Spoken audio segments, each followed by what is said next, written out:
are in listen-only mode. Hello and welcome to the SCIP webinar series, and thank you for joining us. It's my pleasure to welcome you to today's program, Cybersecurity is Outdated Without Cyber Intelligence. This webinar is a special preview of our presenter's presentation at our upcoming SCIP European Summit, taking place in Cascais, Portugal, November 13th through 15th.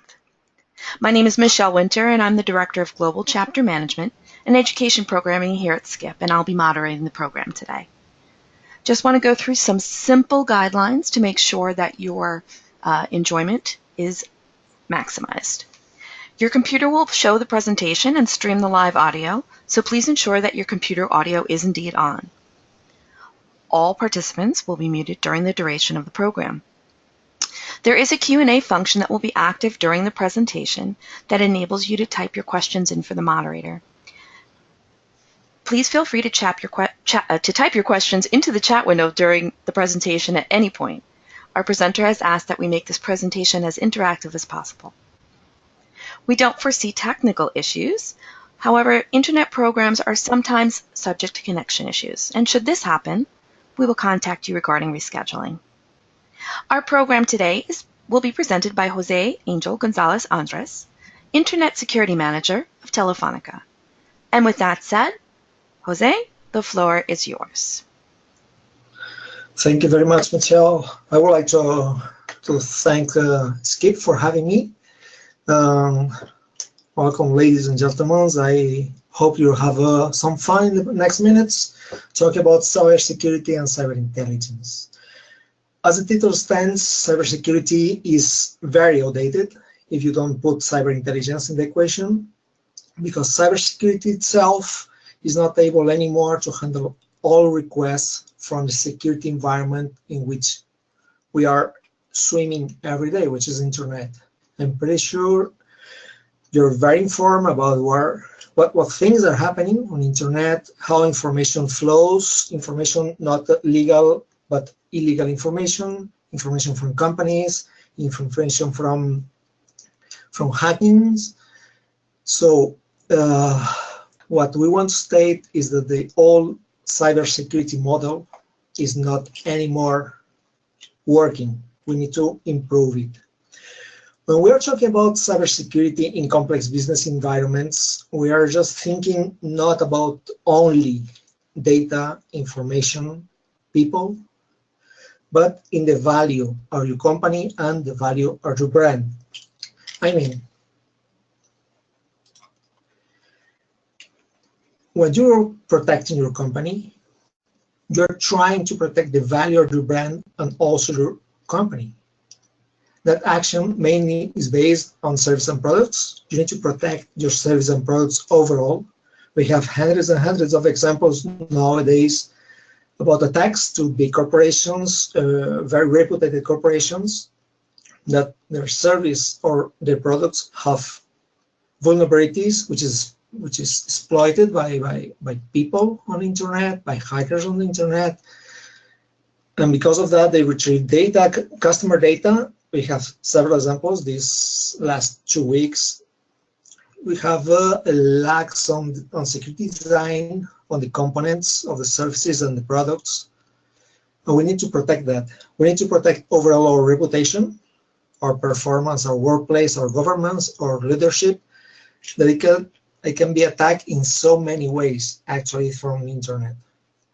We also have to be aware about our market and product positioning by evidently using our technologies and our knowledge through BI, through competitive intelligence and market and competitor analysis, but also trying to find out what's going on with the competitors, what's going on with that countries that makes copies without thinking about a copyright for the products and how they are evolving in the market. And after all, we need to look for security, cyber protection, business continuity plans, strategic operations, information, infrastructure, and in some kinds, physical security. Because I want to emphasize in that point, the old approach of security is not working anymore to solve all this level of protection required nowadays, because the old model of protection just rely on technology, just rely on vendors, on the limitation of what those vendors are putting on the products you are using to protect yourself. And you need to evolve from that. Jose, excuse me, we do have a question. Yes, please. Why do you separate integrity, availability, and confidentiality from security? Why would you do that? Basically, because I think that those should be properties that a product incorporates by design, not only for security. When you design a product, or a service, you need to incorporate that three elements, integrity, availability, and confidentiality, inside the product, and test it and check it. You cannot include these as a security issue. Is this the old dilemma in service and product design? Security must be in the design process. It's not something that goes at the end to protect the service or the product. Okay, I will continue to the presentation. Talking about the good old approach, as stated here, which is, it is okay. The approach is okay. It's based in testing my site, testing my apps, protecting my data. Just follow some recommendations and some international normative, which you should always follow. And sometimes just hire some very expensive company to audit it. That really helps. Just some people from outside the organization just testing and checking the security of your services and product, but this is not enough.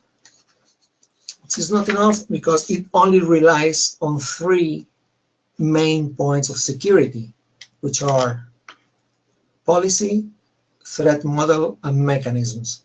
Let's go over it. Policy is basically set by ISO standards that you implement in your organization and your workflows, in which you try to guarantee confidentiality, integrity, and availability on your processes. Think of a process, not only an internal process, but the processes that made services, that operate services and operate the data. The threat model, it's also outdated, only thinking about the latest scenario, because we always look to ourselves and to our frontier, just trying to figure out how we are being attacked actually and in the past. But we are not aware of what will come tomorrow, because in this way to picture all the reality, we are not able to see how things are happening in the real world. Okay, we have assumptions, which is a mistake. We try to catalog people like users, adversaries, bad guys, which is a mistake. And you need to try to modify the threat model, because there are new threats every new day. About the mechanisms, we always rely, for example, we have a website on our organization. The typical model, you serve your customers there, you serve your providers from there, and you just rely on software, hardware, system design, implementations, and all different components that come from different vendors or even from yourself. Think about software. And you have a huge limitation in what you have depending on what you buy. So you cannot rely your security on what the vendor wants to sell you, or in what you want to pay for the vendor for the level of security you want to reach. Because we will see in SCIP in Lisbon, there are some vendors that have backdoors on their platforms that they even know, and they are used in some scenarios, some international scenarios, to penetrate your organization and to get whatever they can. So based on these three elements that holds the position of the old security model doesn't work anymore. You have to have them because they are just the cornerstone of all security, but you need to evolve. You need to move to another models. because in reality, people have a really wrong vision about their company. They think they are kind of an island in a Game of Thrones. They are just up there on the rocks. They are just set up their walls. The boats downstairs if some pirate gets close. And the real vision is far, far away from this one. Jose, someone is Yes. asking where is cybersecurity in the whole grand picture? Okay, cybersecurity. I will go back to the slide here. Yes. Cybersecurity is here in the old Go approach based in 27,001 ISO processes incorporated on your operation and in the whole security process of testing vulnerabilities on your service applications. That's basically what the audit companies does. They just rely on that normative, which is very specific and very clear, and they try to find breaches on that implementation. Okay? They said thank you. Okay, I'll go back to the presentation. We're just in this Game of Thrones view of your company, and this is a very, very wrong vision for a company. This actual scenario looks like more like this one, in which you are more or less here. You try to do your job as best you can do. You belong to a country.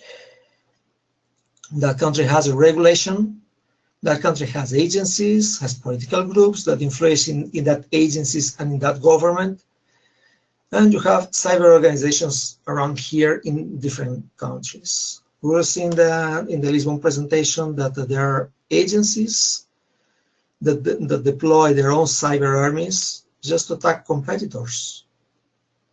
We have to understand here the figure of the competitor. When, for example, you are, let's say, a Spanish company, some countries are not attacking you because you are, I don't know, devoted to telecoms or just doing watches, but they attack you because you are one of the pillars of your country, because you put money on the GDP of the country, you give employment, you make R&D, and you get good products. So they try to penetrate you, to get that information. First of all, to produce what you're producing without R&D. Second of all, if it's good for them, it's bad for the country, because it diminishes the value of your company. That's one of the sides. The other sides are organized groups that just attack you to get information, to ransom your information, to provide information to another competitors or even sell them to other competitors, or even people like terrorists that we really know what they are doing in the world. On the other part, we have normal internet users that just want to consult your website or buy your things. And we have new users here, which is IoT. Sometimes you deploy from your company IoT products just to fulfill any other company requirement. For example, electric energy meters for big companies and all that, they're all based on IoT devices, which are really teeny devices that communicate through internet. They just read your electricity consumption at home and just send information to the company just to bill you, which is very fair. But this is a very, very, very used point of attack as an end and as a mean to reach another components of the company. We have hackers, crackers, script kiddies, and freakers that just try to get information from you, or even if you are a corporation that works with the country directly, they want to get information from the country from you, or they want to, if you are an administration, they want to get information from the country as much as they can. Just jumping from the deep web here, that we'll see more in detail in Lisbon. We need to think about organized crime. We need to think about malware. We need to think about money laundering. And we need to think about scammers. And really, this is not. This could look like some strange, but it's very, very, very real. For example, there's a study from a company called Mandiant that was bought by FireEye about a couple of years ago, that they tried to identify what was called APT1, Advanced Persistent Threat 1. During 1 year, Mandiant had been investigating some attacks on internet to very located companies, basically in the United States. And the information and the proof they got is that APT1 is an organization called Unit 61398, that's a strange name, belonging to the Chinese People's Liberation Army, which is the Chinese army. And from that study, which is very good, I really recommend you to take a look here on this URL. You'll see how they analyze all information and how they reach to these people. So these people is an organized people that get commandments from an army department of a country just to attack and to get information from different companies around. And what's really scary is this cycle here that looks something irrelevant, but this is paramount for the attack and paramount to understand the whole scenario. Let put me a very actual example. When the president of North Korea wants to attack or do something, he's firing some rockets. Some of them just flying over Japan and falling on the Pacific Ocean. But this is just an action of pressing a button, see a flying rocket, and all that. When you are inside an advanced and persistent threat and want to attack a country and want to attack different computer systems, you have to have this, which resembles a process in a normal company. You cannot fire something and automatically you get all information and get that company hacked. You need to spend months and months trying to find out objectives, find out machines in that company that are vulnerable. You have to exploit them. You have to put some persistence on it. I mean, if the administration turns off the machine today and turns it on tomorrow, I must keep access to that computer. So there's a persistency in that system, and from that persistent system, I just navigate inside the company and try to reach as many computers as I can to get information, to destroy them, to implant another virus, and all that. So it's a very different way to make a warfare in which you spend months and months penetrating organizations to try to find information, to try to get information. You actually get it. And these kind of organizations, as I'll show you in Lisbon, there are very different groups behind very different countries, like China, Russia, even United States, some European countries, that they try to get information about R&D, about products, about service, about how to destroy service from certain companies. And it really scares me. As an example, I have there's a very clear scenario that was shown us about 3 months before. I don't know if you remember this. Have you heard about all the shadow brokers? They, as they said, they enter the NSA, they penetrate the NSA, just steal a lot of cyber tools, exploits, and 0 days from NSA. At the beginning, they tried to solve them on internet in an auction. That auction, evidently, it was not on eBay, and it was intended for big organizations on either countries. No one put money on that. They just want to pay in Bitcoins and all that. And no one put a Bitcoin over it. So what did they do? They just split all the tools and publish it on internet. So these are very, very, very strong and powerful tools They use even exploits and 0 days. An exploit is a piece of code that helps penetrate a system. And a 0-day vulnerability is a vulnerability on an application or a service that hasn't been told, hasn't been explained to security groups. So normally, 10 years ago, when someone found that 0 days, just go to the vendor and say, you have this problem. The vendor just correct it, and that's it. Actually, there are groups around the world just working with all systems, all imaginable systems, to try to find out 0 days vulnerabilities just to solve them. So NSA have some of them, some exploits and some server tools, and then the shadow brokers just publish some of them.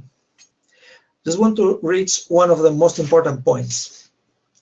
One group just pick a piece of that exploits and used it on an old threat system, which is a CryptoLocker. I'm sure you are very aware about CryptoLockers. It's a malware that installs on your PC, and while you're working, the malware is ciphering all the documents on your PC, and at the end, when all documents are ciphered, they just send you a message telling, oops, your files have been encrypted. And if you want to recover all files on your PC, you need to put $600 in this example I got from internet on this Bitcoin wallet. So if you send $600 to this Bitcoin wallet, you get a password to decrypt your files and to turn off the cryptoware. So they use an old technique. I'm just going back again. They use just this old, very old technique with new NSA cyber tools exploit and 0 days just to crash some companies. In Spain, they have success in 2 big companies. In UK, they hit the NHS very, very bad. So bad that there were some people that need surgery that day. As the computers didn't work, they were able to go to surgery because of the organization that was produced about that. So this scenario is not contemplated. All these threats are not contemplated, and all these tools are not contemplated in the traditional cybersecurity model. That's why we are talking to incorporate cyber intelligence as an intelligent process that unifies all these requirements inside the company. As you can see here, the 3 elements, three old elements, which are policy, threat models, and mechanisms, are incorporated inside this model that from the company, from the point of view of the company, you just define the objectives, the behavior, the trends, the threat models versus targets, and then start the whole intelligence cycle. You just collect information in open source intelligence, social media intelligence, IRC, the web probes, whatever, that you were not looking at in the old cybersecurity model. That information is processed by new technologies like big data that are very fast and very reliable in processing such information. And you process also internal and external information through big data. So if, let's think that you have a component, a special component in your system, and you find that in deep web, in some comments says that there's a vulnerability for that component, you will incorporate that information to your processing intelligence, just process the intelligence, generate an analysis, and disseminate through our organization that helps you before the attack even happened to generate an early warning and an operation adaptation. That's why I defend that the security model is required, but it's very small compared to all the threats and all the information ways that we have to pursue to get the information to protect ourselves on the internet. And I think that's all for now. If you have any question. I'm sorry, folks. Yes, we do have a few more questions. Thank you so much for that presentation. It was very informative. I think that these kind of go back to a few of the slides that you may have covered early on. Say stop. I think we would, no, I think the question would be regarding internet users and the IoT. Why would you differentiate between the two of them? What's the point or thought behind that? Okay, the thought is very easy. Internet users are humans. Okay, you interact with the system, with your company website, with your internet, with your bank, with Amazon, buying things. And IoT are small devices installed in a lot of components that makes some decision and inform someone. Some IoT components are installed, for example, in trucks with the goal of tracking where the truck is, speed, the name of the driver, or how many hours is driving. There's some IoT components that works just reading electricity that we use at home just to get bill. There are some components that just run on automated systems. For example, that's a very, very clear example. IoT, it's part of some power generation grid, as for example, just control systems and all of that. No one thinks that in a nuclear power station there are hundreds and hundreds of people just pushing buttons. That's crazy. Everything is controlled by computers, and that computers establish a network, an inside network inside all the nuclear central, just controlling everything from temperature sensors to levers, just to make water flow more or less through pipes or something like that. That is controlled by elements that could be called IoT, Internet of Things, but it's very local internet. And all of them work by themselves using a program. They just get status and get information and process that information and send it to a server. And our society ever more is relying for automated processes on IoT components. That's why they are so important. Okay, we have time for one to maybe two more questions. The next question is about shadow brokers. Yes. Okay, so you're there. Do you know if shadow brokers keep more cyber tools? Well, I don't know. I don't know. I belong to them. They say that they haven't released all their tools. They are keeping some tools for them. And basically, just thinking from the evil side of me, I will just publish some low effect tools on the wild just to prove I have them and keep for me all the hard cyber tools. For me, I mean to use them or to sell them.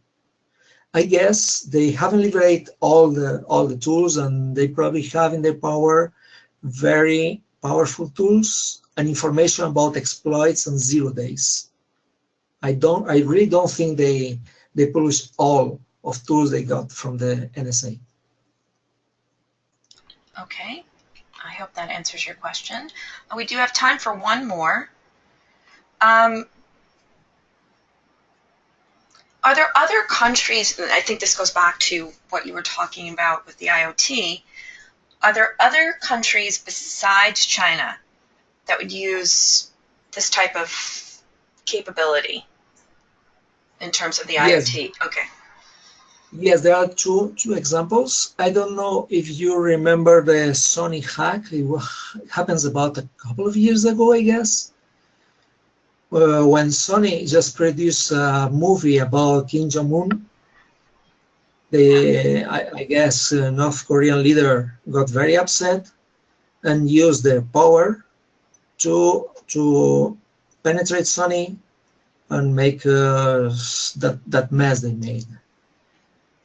And another country is Russia. Russia has a very, very powerful team. Well, they have several teams, but one of them is called Fancy Bear, that is thought to be related to the army.